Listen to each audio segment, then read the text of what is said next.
Hello everyone, and welcome to episode number 5 of my creative podcast, The PiaKnits. My name is Mariam, and I am a piano coach with a passion for sewing, for hat making, and for knitting. So, first of all, in my podcast, I would like to share with you some ideas and inspiration about the creative work that I do. And if you would like to see my introduction, please welcome to visit and watch my episode number 1 that I made a few weeks ago. First of all, I want to thank all of you for watching my previous episodes, and I feel motivated by your positive feedback to make new videos. Also, it is a really nice idea to know that you keep me company by watching one of my episodes, and maybe while having a cup of coffee or tea, and in the meantime working at your knitting project, as I do. So, today we are Sunday the 17th of May 2020, and I live in Belgium. English is not my native language. Ik spreek Nederlands, but I will do my best and make also a podcast in English. So I just said here in Belgium, it's a really sunny Sunday. It's nice, very nice day. So what am I going to talk about and show you today? Yes, the first project is a knitting project that was already finished in my previous episode. Maybe I already showed you, but I have knitted something matching with the sweater. So I'm now showing you the sweater that I knitted for my grandson Felix.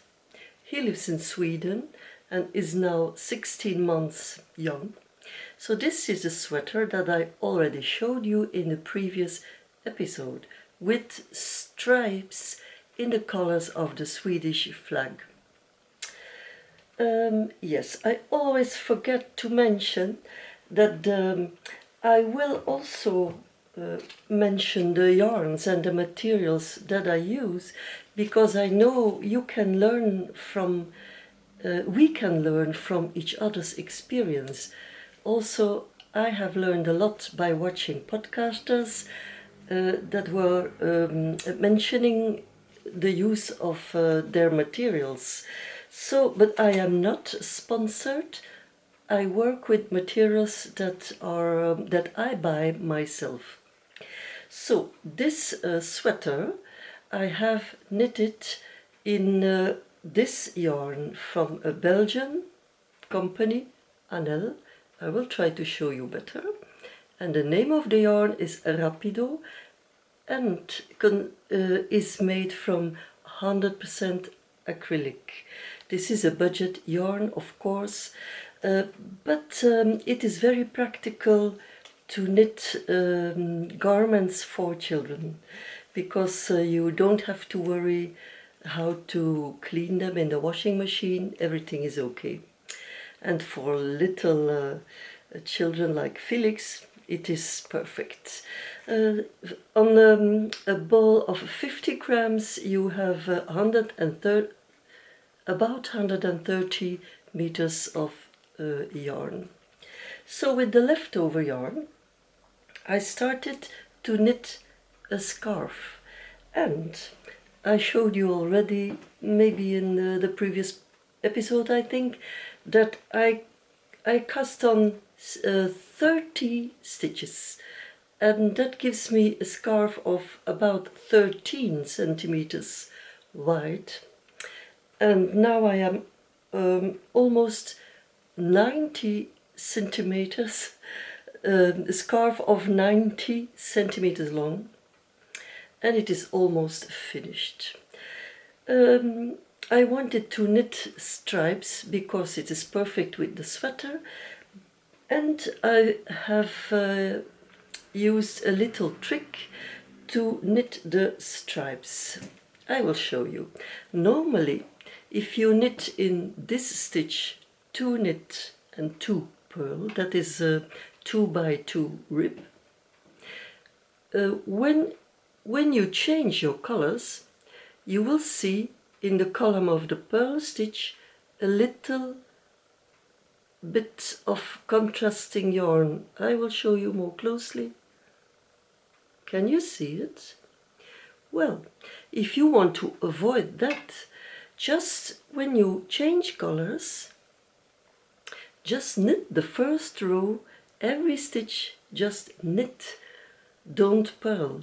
So, and when you turn around and you do the second row, then you can continue 2 knit, 2 purl, 2 knit, 2 purl. And you will see that you cannot see any contrasting yarn in the column, the purl stitch column. I hope you can see it clearly, like this. So then you have very neat changes of the colors in your knitting. So you have, I think, about 2 centimeters to go. Then I can cast off and send the sweater with matching scarf to my little grandson in Sweden. That is the combination.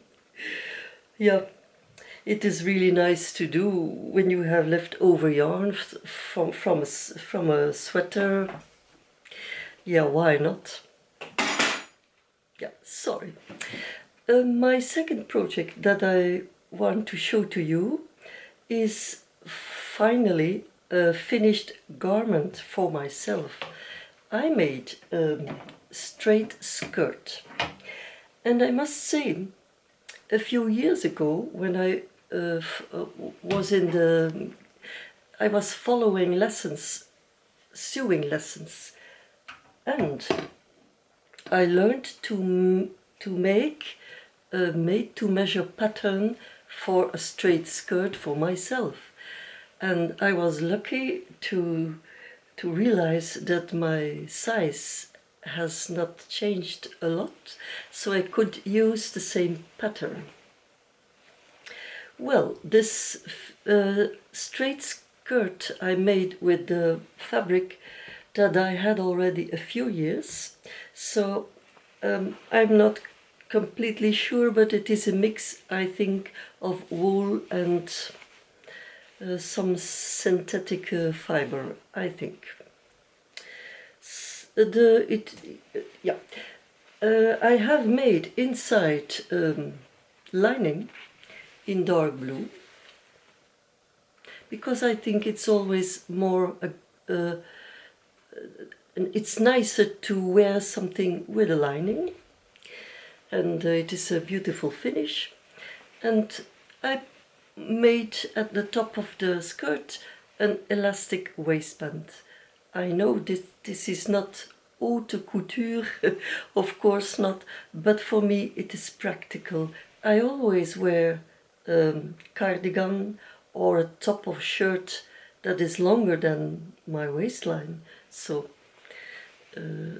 it doesn't matter that it is an elastic waistband. But I have made also waistband loops, because I wear the skirt with a belt, and that helps a lot to keep the skirt in place, because with an elastic band, when you move a lot, sit down, stand up and move a lot, the skirt or the garment doesn't stay very well on its place. So what can I tell you more?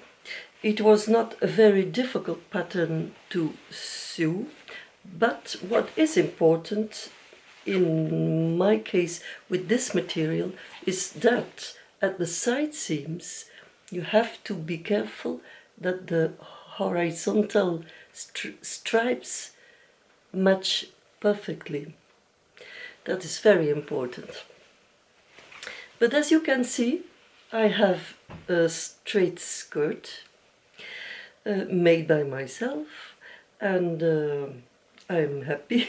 It is a new garment for my wardrobe, and now the big challenge will be to make a matching skirt or top, and that is more difficult because of the bust darts, and yeah, much more difficult for me anyhow. So that was my second finished project. Then the third and the last project that I can show you today is again a knitting project, and I have been knitting with sock yarn. And what did I make? Again a pair of wrist warmers. I will show you. This is one and two. These are my wrist warmers. I will show you more closely. Can you see it? So, I have made these wrist warmers with, I will show you again, I tell you again about the material. I used from the same company, it is a Belgian company, Anel Super Extra. And that is their sock wool, 75% of wool, superwash wool, with 25% of polyamide. And on 50 grams of wool, you have 210 meters of yarn. Okay, so I have been knitting with this yarn, but different color. I used this color, and for the ferile motif to knit in, I used leftover yarn in red and orange. It is a variegated yarn. So, and it was nice to work with, and you see I have more leftover yarn. Now I have to think about another project to work with my leftover yarns, because I have a lot. Then I will put on the wrist warmers so that you can see it more clearly. And I have used the same opening as I did in my previous wrist warmers. This was just an idea, an improvisation by myself. I cast on 60 stitches, knitting the rib, then the Fair Isle motif, again 2 by 2 rib, and at the thumb I cast off 12 stitches, and on the next round only 4 stitches to cast on, and so you have enough space for the thumb. So these are my again a pair of wrist warmers, but very warm, I must say. So it will be for next autumn or winter. Yeah. Of course I have to say the motif I have knitted from this book. I will show you the book. And the motif you can find on page 26, this one. Not very difficult to knit. You don't have to remember long repeats. It was really relaxing to knit. And when I was knitting the second wrist warmer, I suddenly remembered that I had a matching fabric in my stash. So I have found this material, this fabric, and I will show you the wrist warmers. it will be perfect to make a beret, a hat, a beret, for next autumn or winter. Don't you think so? But again, as I say, I have time. It is only for next autumn and winter. And first of all, we can enjoy springtime and summer, of course. So, in the meantime, I have started also new projects on the knitting needles, but I'm not going to tell you about that. That will be for the next episode. Anyhow, I want to thank you, very warm thank you, to watch my episodes. And yeah, I hope you have a very nice Sunday and a very good week. And maybe we see each other next episode. And for now I say goodbye.